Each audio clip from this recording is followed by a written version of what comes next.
Hey guys, Tarke here. So Grim made a really good video earlier, and he actually sent it to me before he posted it, and I enjoyed it so much, I said, Grim, I think I might make my own version. He said, Tarke, you should make your own version. So here is me making my own version.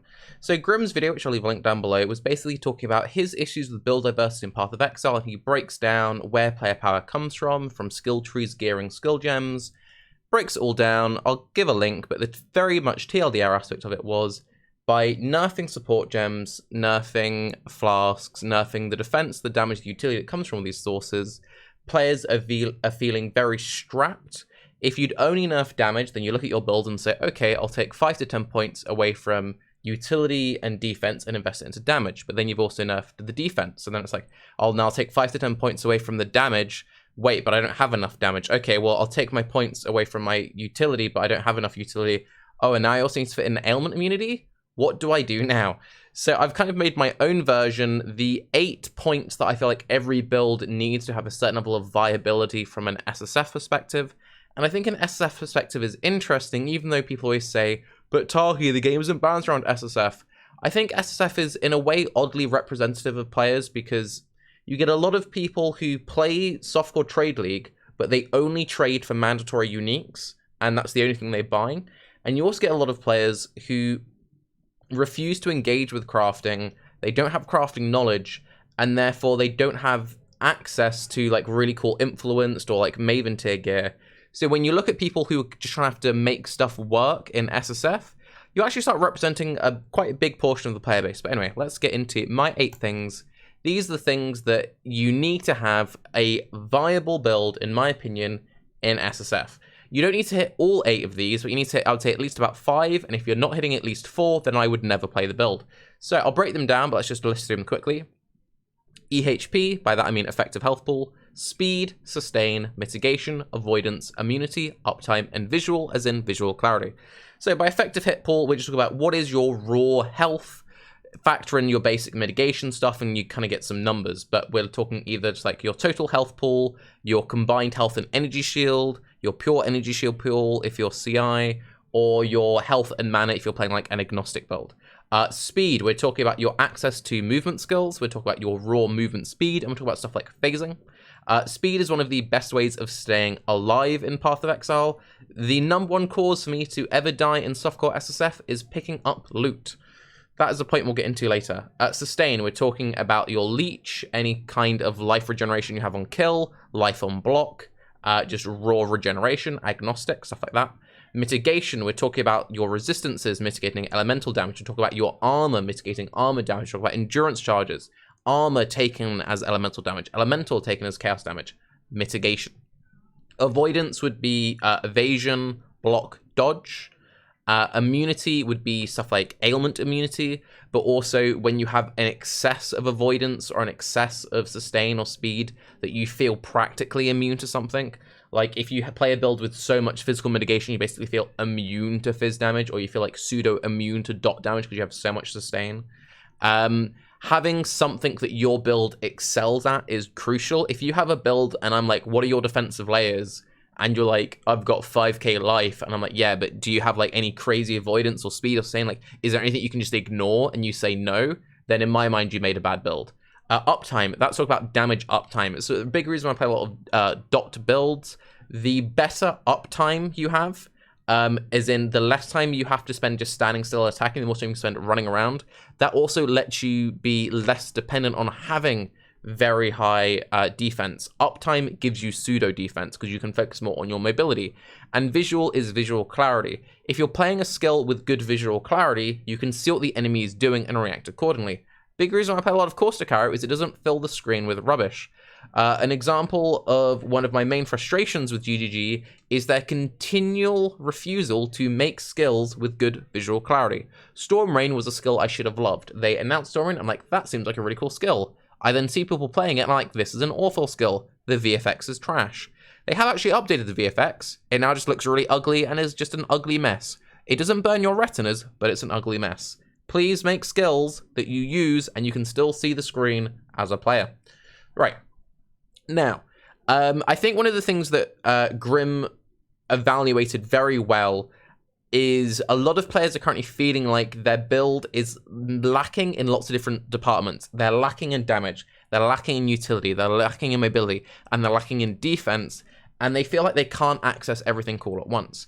Now, one of the easy solutions to this is you play builds which have natural inherent strengths. So you play a lot of dot builds because they have very good damage uptime, or you play a lot of builds that scale purely from gems, stuff like Corsica, a lot of minion builds, and that way you're less dependent on gear requirements.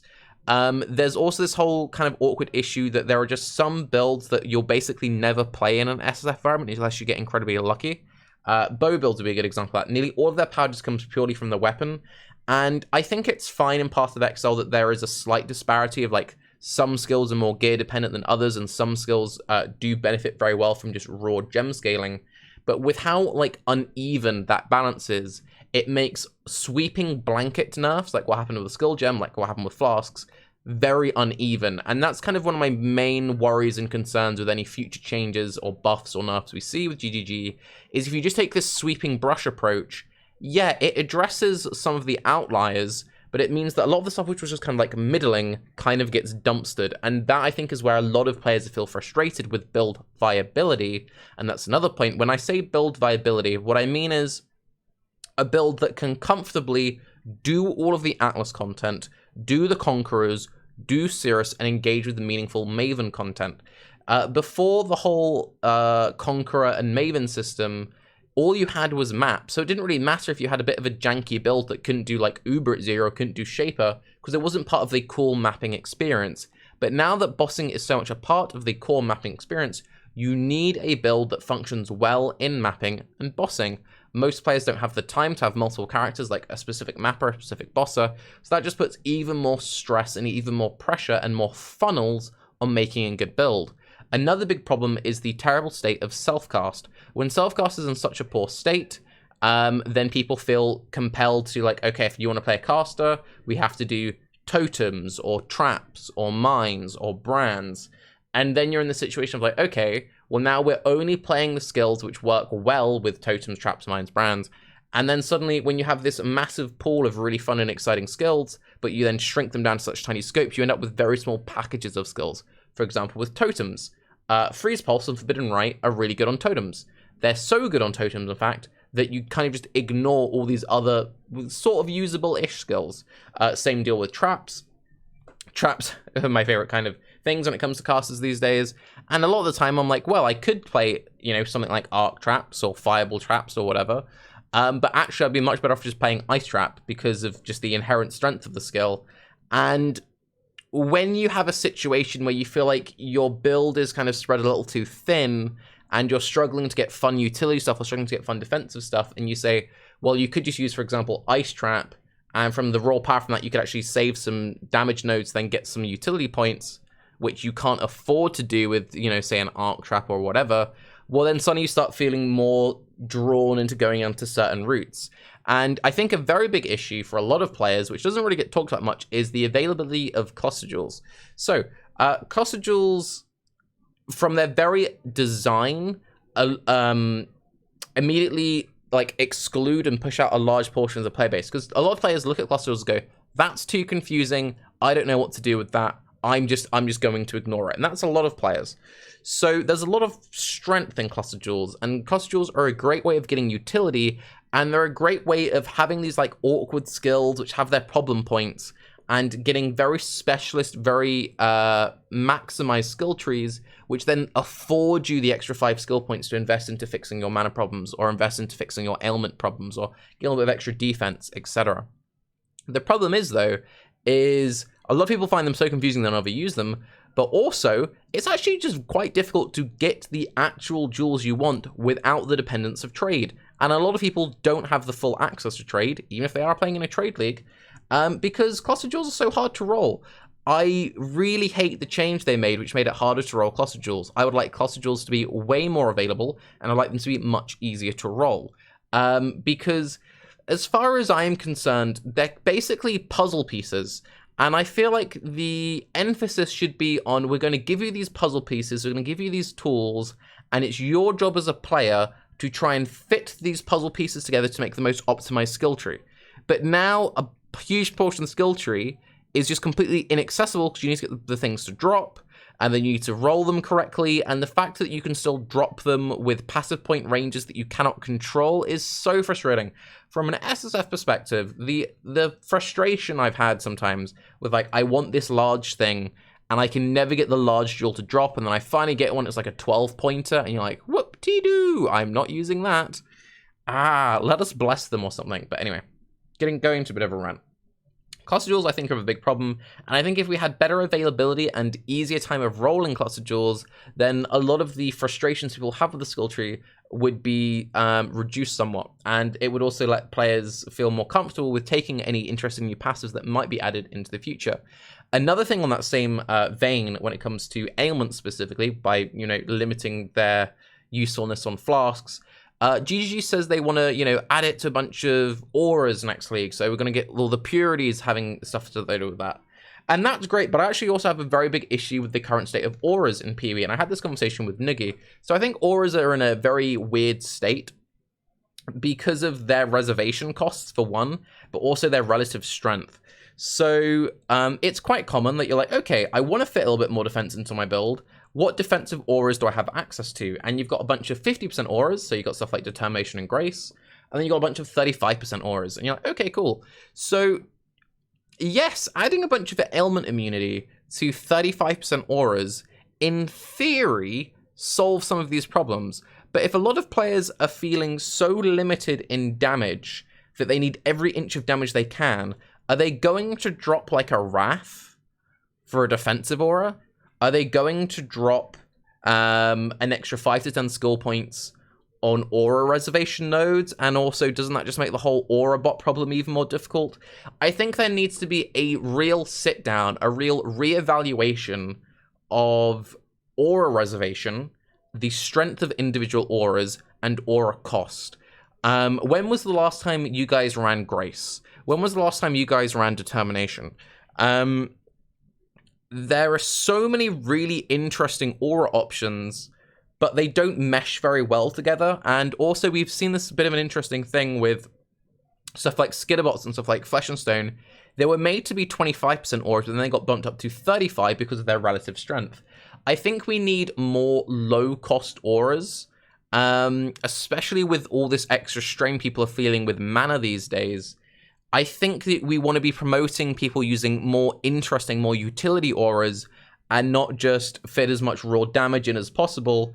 And there needs to be something to kind of address the whole aura bot thing. But anyway, that's just our point. But I think auras are a part of this problem as well.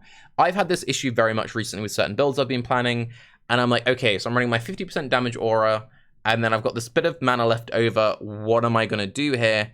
And the correct answer is nearly always to shove another damage aura on there. And I feel like we want to be pushing players more towards using defensive auras again. So either if they're going to stay at 50%, they need to be much more powerful, much more alluring. Or it's a case of you reduce the reservations a bit. Maybe if Grace stayed at 50%, but it gave you 100% uptime of phasing or onslaught or something. Woohoo, or maybe I'd run that, but I don't know. That's something which also kind of needs touching on.